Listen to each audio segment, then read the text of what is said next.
In the previous video about electrochemistry, we had talked about what conductivity is, conductance, resistivity, and resistance. In this video, we are going to be talking about the classification of substances into conductors based on their conductivity. So basically, substances, if you notice, there's this table in that page where it talks about conductivity. And there are some substances which tend to have a higher conductivity, which means they let electricity pass through them very easily. And I know you know all of these concepts. They're pretty simple, so I'm just going over them briefly. So the substances that let electricity pass through them easily are called as conductors, and the examples for this includes metals, some alloys, and it also includes other substances like carbon black, graphite,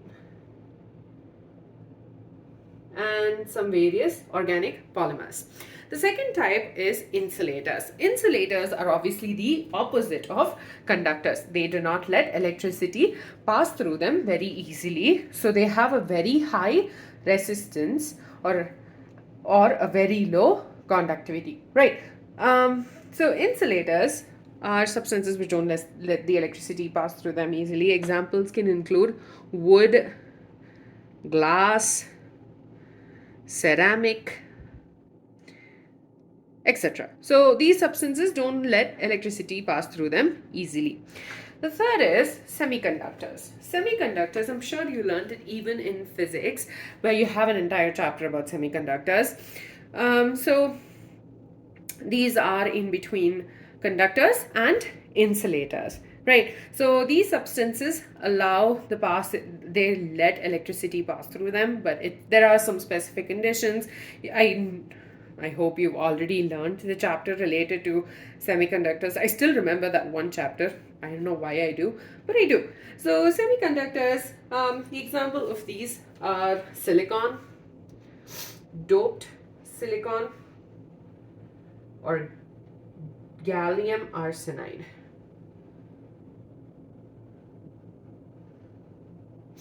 So basically, these have a conductivity in between conductors and insulators, and they're like these specific conditions, and you will learn about them in detail in physics. This is just me giving you an idea about the fact that they exist, I guess. The third one is superconductors. Or is it the fourth one? That's the fourth one. Anyways, superconductors. So sorry. Superconductors have zero resistivity and they have infinite conductivity. So zero resistivity and infinite conductivity. So in the past there were only certain metals and alloys which were showing superconductor capabilities at very low temperatures, but now we have other ceramic materials which have oxides mixed in them that have that show superconductivity at even 150 Kelvin. And yeah, that is hotter than, that's not very hot, but it's not very cold. I mean, it is cold, I guess. Anyways, so superconductors show zero resistivity and infinite conductivity. All of this was just to get to this part. So basically, conductors, we can divide them further into electronic conductors and ionic conductors. Let's talk about electronic conductors first.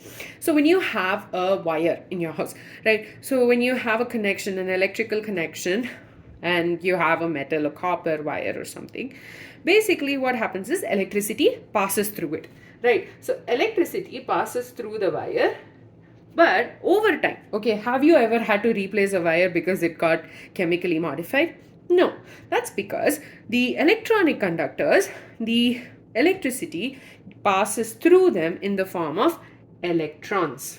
Okay, it gets passed through them in the form of electrons. So electrons are the reason you have the flow of current taking place.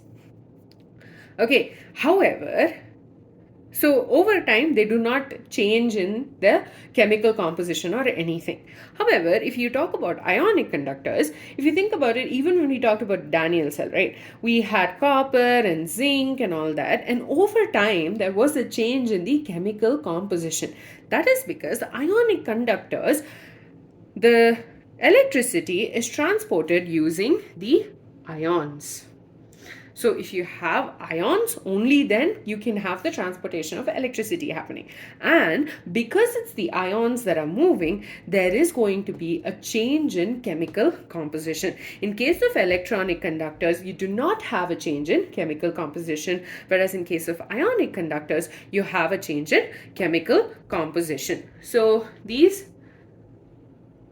the chemical composition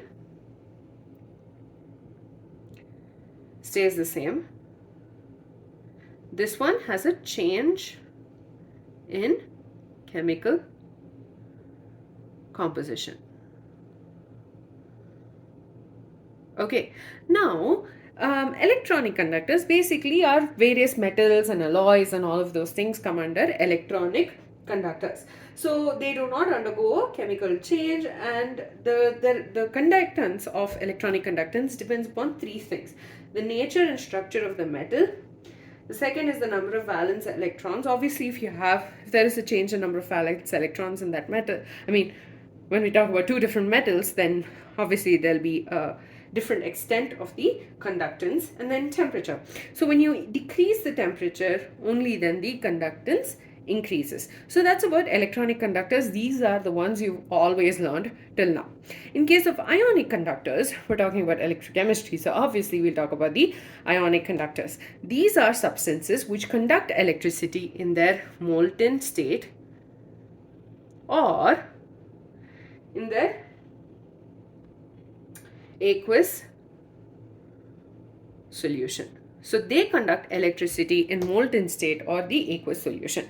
Let's assume we have sodium chloride, the salt, right? So if you can't expect the sodium chloride crystal to conduct electricity as such.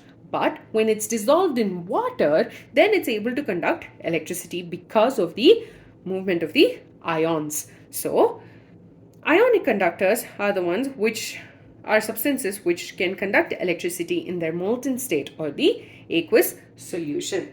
So this movement of ions is causing the conductance, and obviously, as I told, there over time what will happen is you will have a change in the composition.